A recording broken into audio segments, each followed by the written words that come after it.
Hello there. Today is December 12th, and so again, that means that we are 12 days into this halfway mark. We have been doing just fine as we've been progressing, even though, again, I'm a little behind on getting everything edited and uploaded. I decided to let myself have a little bit of a weekend, played some video games, that kind of thing.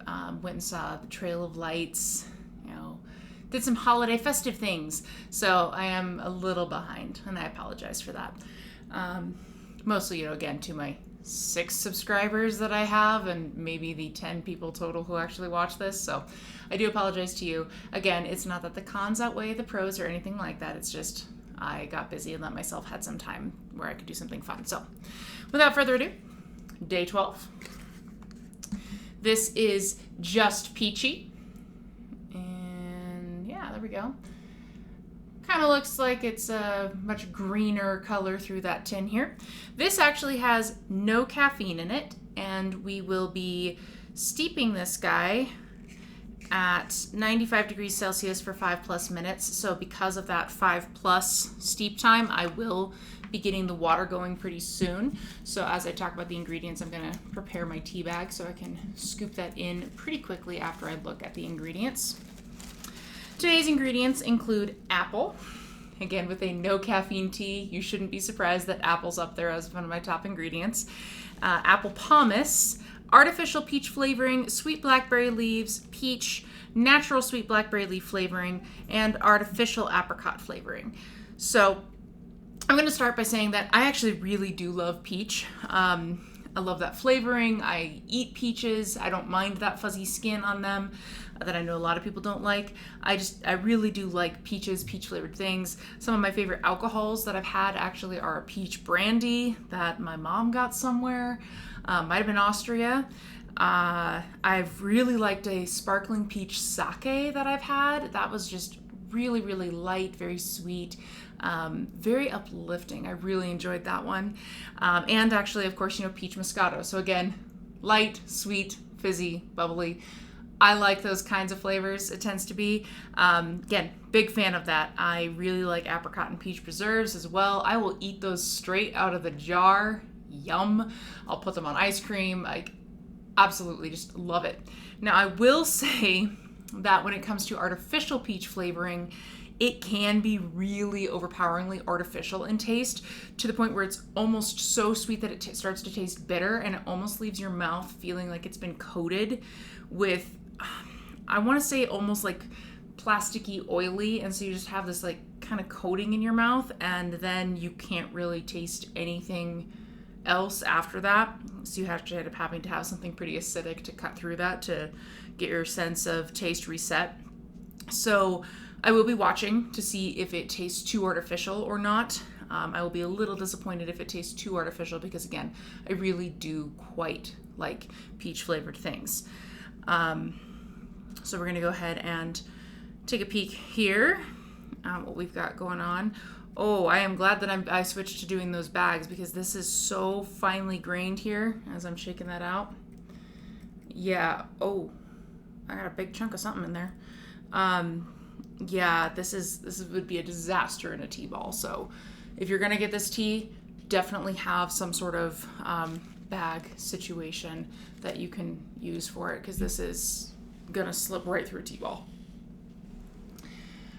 All right, so what we got here, well, it's a little dark. My setup might not be quite right. So I've got some chunks here. I think those are the apple chunks like I've been getting used to. This kind of barky woody bit, I'm wondering if that's actually peach pit. I've got, again, another barky woody bit. Looks almost like a stem from something.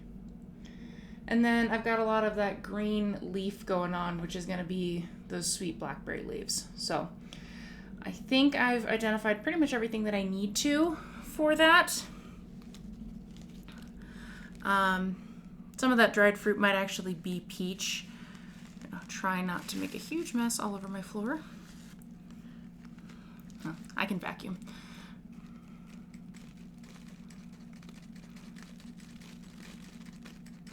Now, I am going to do my smell after this, so I know that's where probably some of you are thinking, wait, you didn't do the smell. I am going to do that with a little bit that I've got remaining after I get it going. Trying to maximize what I can get out of that steep. And as I was pouring it in, I did get really nice peach notes. It actually, and this is a weird thing to compare it to, it makes me think of the those peach ring candies, which really shouldn't I actually be thinking that peach candies remind me of real peach. But no. I'm immediately thinking of the peach candies, which are going to be more of that artificial peach flavoring. And that's potentially a little disappointing, or at least gives you a quick heads up that I'm probably going to end up tasting more of the artificial peach than actual natural peach. But again, we'll see. I'm just trying to clean up my little area here. Yeah, predominantly you get peach, and with a tea called Just Peachy, that's what I'm hoping for. I almost get like a note of a spicy something at the back end there, and I'm not entirely sure where that comes from. Potentially it's just like the earthiness of the blackberry leaves and maybe also the apple pomace. Now, I bring up apple pomace because even though it's not an ingredient that I'm really choosing to focus on, I did think that maybe some of you don't actually know what apple pomace is, and so I figured I'd go ahead and mention what apple pomace is. Apple pomace is what you end up with as the solid residue from when you actually do make cider. Sorry, I'm throwing things away here. When you make cider or juice or applesauce or purees or anything like that, the leftover bits, that solid mash, ends up being what is called apple pomace. And typically what you end up doing with apple pomace is you use it for animal feed, or else you just throw it out. So it's a huge form of food waste in the industry, and it's kind of an interesting thing because apple pomace is rich in fiber, vitamins, polyphenols, antioxidants, and so on. And so as a result, the apple industry has a primary goal of trying to find new value add products to do with that apple pomace, so that way there is a little bit less waste as we use and consume apples in different ways. So that's what that is, just in case you've been wondering. And in tea, I'm not entirely sure what the difference between apple and apple pomace is. My guess is that apple pomace is actually going to be a bit cheaper to get a hold of and is a little more widely available, and again, reduces food waste use and probably actually can help supplement the actual apple flavor that you have in there. So I would imagine that that's the big reason why it appears in so many of these teas. And that's not a critique against David's Tea. I mean, like I said, they're doing something great by finding a new use for something that would otherwise just get thrown out. So that's awesome. But anyway, I'm going to go ahead and add my water before I forget to do so. Ooh, almost forgot to measure, but I can't give away bingo squares. All right.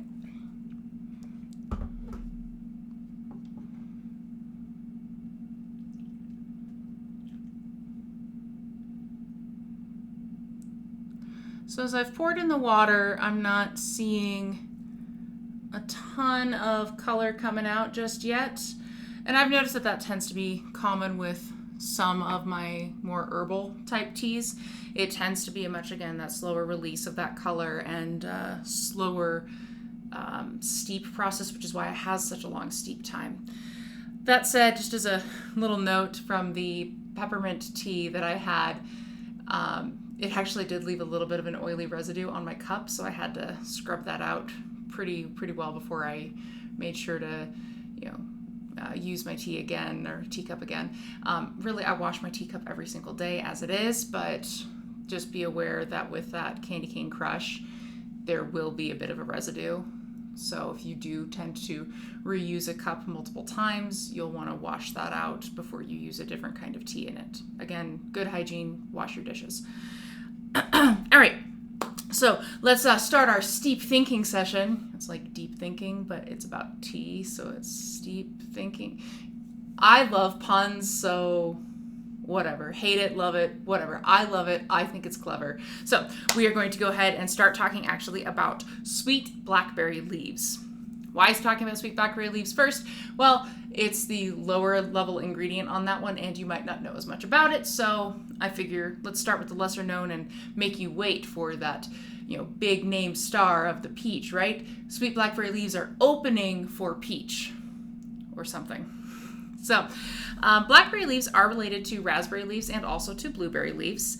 And you might have actually seen raspberry leaves served as sold as a tea on their own as a kind of a natural supplement. I know Yogi brand teas has a raspberry leaf tea, and both sets of leaves are actually full of flavonoids, vitamins, antioxidants. They can also help with skin rashes when usually applied topically. Sometimes the digestion of it can actually help with that. They are also thought to help with diarrhea, sore throat, and more, especially regarding women's health. I know that, especially with raspberry leaves, one of the prescribed uses of raspberry leaves is to ease menstrual cramps and then shorten the length of your menstrual cycle, because it will actually help the muscles contract more, so that way it'll actually, so it's not really the menstrual cycle, it's actually the actual process of your period that it helps shorten, because it helps those uterine muscles contract and move the discarded uterine lining out faster. So you're welcome to the 2 male viewers that I have, including my husband. There you go. Interestingly though, in Germany, blackberry leaves are actually approved as an herbal medicine by their version of the FDA. It's called Commission E, and they ended up approving blackberry leaves in 1990. However, neither raspberry leaf tea nor blueberry leaf tea has reached that same level of approval from Commission E, and so they really do not recommend using either of those in place of blackberry leaves, despite the fact that they probably have some of the similar benefits. They're just not nearly as regulated, not nearly as well known as blackberry leaves, which is interesting because I had not heard really of blackberry leaves being used in this way. I had heard of raspberry leaves. So I will tell you that I'm probably going to switch over to blackberry leaf over raspberry leaf, given that new information that I have found here. So again, use blackberry leaves with caution, as you would with any supplement. Just because it's approved in one country as an herbal medicine does not mean it's approved for use in another. Always, always, always use caution. Consult with your doctor. Find out any potential interactions with your conditions and existing medications. Okay. The ancient Greeks, though, did actually use blackberries, all parts of the blackberry plant, for various treatments, as did other European groups, as well as the First Nations of people in the Americas. So some of the common treatments that they used, they would chew the leaves or brew the actual shoots into a sort of tea, and that was used to treat bleeding of the gums and canker sores. So potentially, if you are someone who likes having more supplements on hand, have some blackberry tea if next time you've got a canker sore. Could be nice. Who knows? But again, caution. When you then did the tea from leaves, roots, and bark all together, or even individually, those teas were used to treat pertussis, which you should recognize as the other name for whooping cough. And then the roots themselves were also used to help treat dysentery and diarrhea. And the berry was most likely used to treat and prevent scurvy, because blackberries are known to be very high in vitamin C. So there you go. In 1771, there was a document that recommended blackberry leaves, the stems, and bark as a treatment for stomach ulcers as well. So lots of potential health benefits from using blackberry leaves, and were used, again, across many ancient civilizations, and have been pretty well touted as an herbal medication for today. So today's tea is definitely not filled with an ingredient that is likely to cause me harm, which is great. And again, none of the other ones that had ingredients that could reach levels of toxicity caused me any harm. They were never going to cause me any harm. It's just interesting to look at what we end up doing with plants and how we decide that we can actually consume something. Always am fascinated by that kind of thing. So blackberries, just so you know, are actually often an accompaniment fruit to peaches, particularly in pie. Now, I'm actually really picky about pie, so I don't really eat most fruit pies. I eat berry pies, and sometimes I'll eat apple. Really depends on the recipe. And then I'll eat cherry, but I'm really actually not a fan of peach pie. So blackberry peach pie is again, it's going to be common. Blackberries have a little bit more of a bitter flavor. Peaches are a bit sweeter, so they're going to help pair against each other really nicely. But I could see that being used in cobblers or crisps, which I do eat, and that would be quite delicious for the same kinds of reasons. Anyway, that brings us to talking about peaches. Segue. Peaches, so you know, are a type of deciduous tree native to northwest China, and China does produce 62% or so of the world's total of peaches and nectarines. And that's something that is potentially and potentially you thought they were just similar. No, they are actually the same species. Nectarines and peaches are the same species. You just have different cultivars, varieties of that species that will help you select for the fuzzy skin or the glossy skin of the nectarine. So I know that most of my family prefers nectarines to peaches because they don't like the fuzz. I will eat both equally. It doesn't bother me. Regardless, peaches get part of their scientific name, which is Prunus persica, from the fact that it was widely spread. What is the adverb form of that? Anyway, it had a huge amount of cultivation across Persia, which is modern-day Iran. And then from Persia, it was transported to Europe and beyond.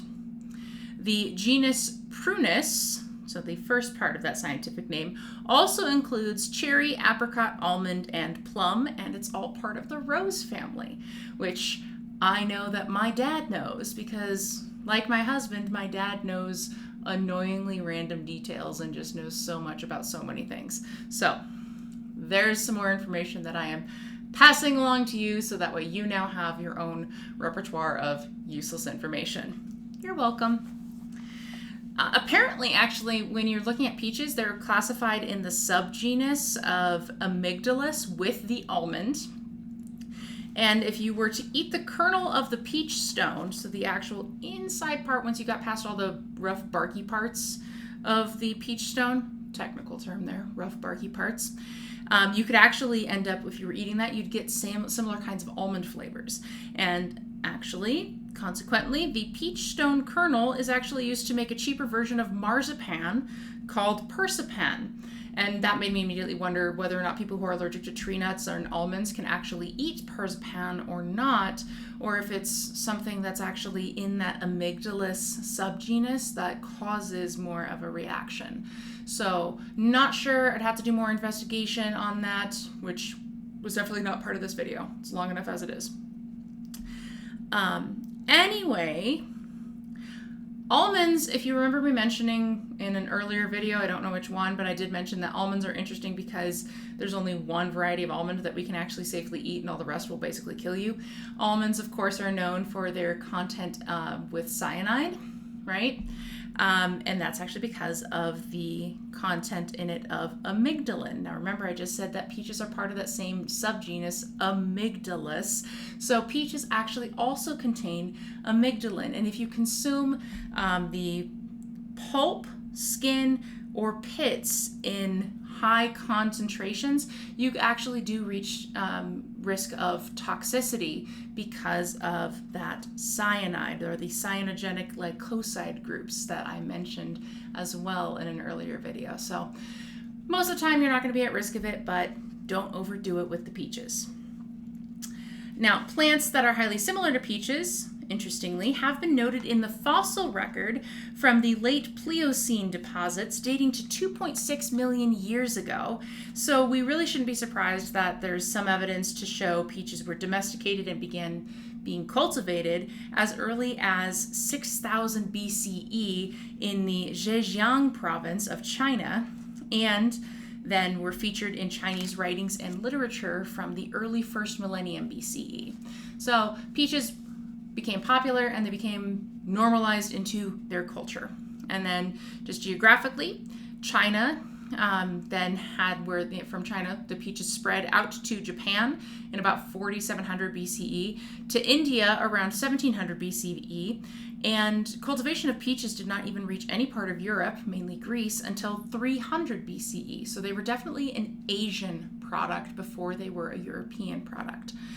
And there are some who claim that it's Alexander the Great who brought peaches to Europe after he conquered Persia. Remember I said that Persia had widespread cultivation of peaches, hence the genus Prunus persica.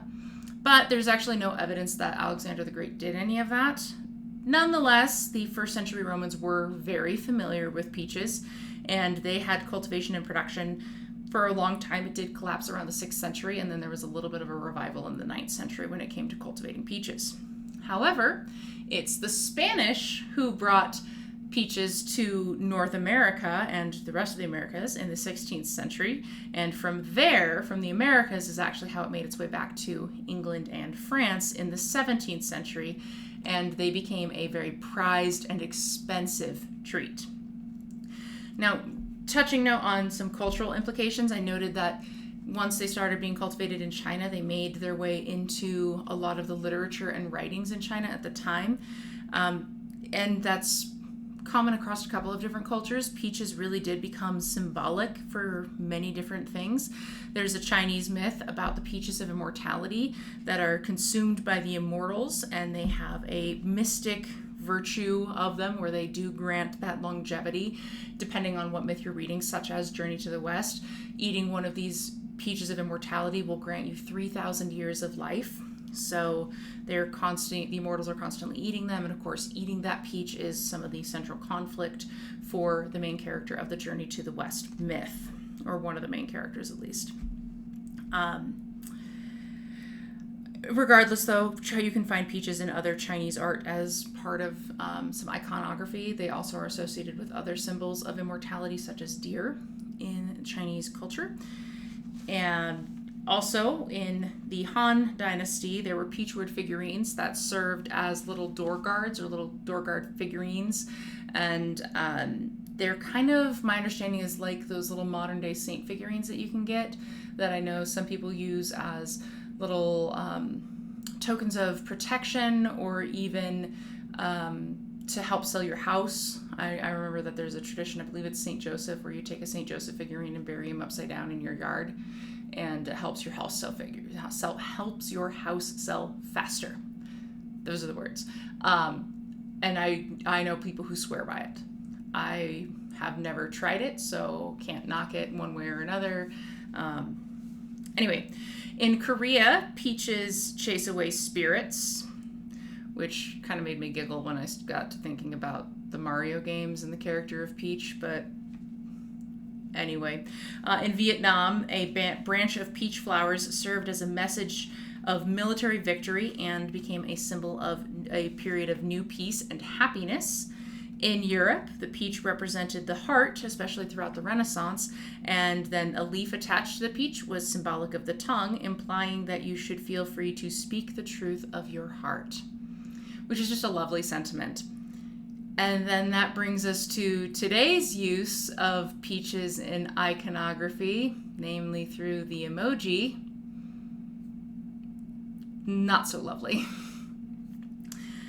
One last fun fact before I end up tasting this tea over here, which has started to get a little bit of a yellowish gradient. Cool, and apparently I filled my card somehow. Thought I was deleting everything off of that. Fun. But anyway, the world's sweetest peach is in Fukushima, Japan. It has a sugar content on the Brix scale. It's got a score then of 32, and the typical supermarket peach that you can get is going to be anywhere between 11 and 15. So when you're thinking about how sweet peaches are that we normally eat, then you've got this other one in Japan that doubles that. Potentially even almost triples that, depending on when you're getting your peach and what variety of peach you end up with. So that's a huge difference there, and I'm kind of curious to eventually try one. But with that, we are officially halfway through our Advent tea year here, and so I'm going to go ahead and bring this guy up over here because again, my other camera card is full. So with my lighting situation today, it's a little harder to see, but it is a golden color in here. It's pretty clear. I don't think I can see quite to the bottom of the cup, but that could also just be my lighting situation.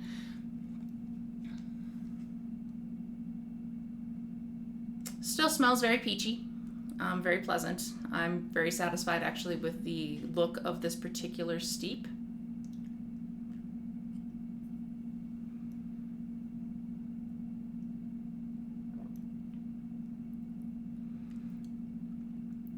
So this one, while I definitely think it's balanced, it's a little odd because you can definitely taste the leaf and peach at the same time. They're both there, kind of like, I want to say that the peach rests on top of that leafy flavor. It's not bad by any means. I would not say that this is a bad tea. It's very pleasant. It's very aromatic. It's got a nice hint of sweetness without being overly sweet. I think the leaves do give it a little bit of an almost sour pinch as you finish it. But again, I don't think that that's unpleasant. Again, I like the peachy rings, which kind of also give you that. I will say this does remind me much more, again, of peachy rings or more artificially peach flavored things than actual peaches.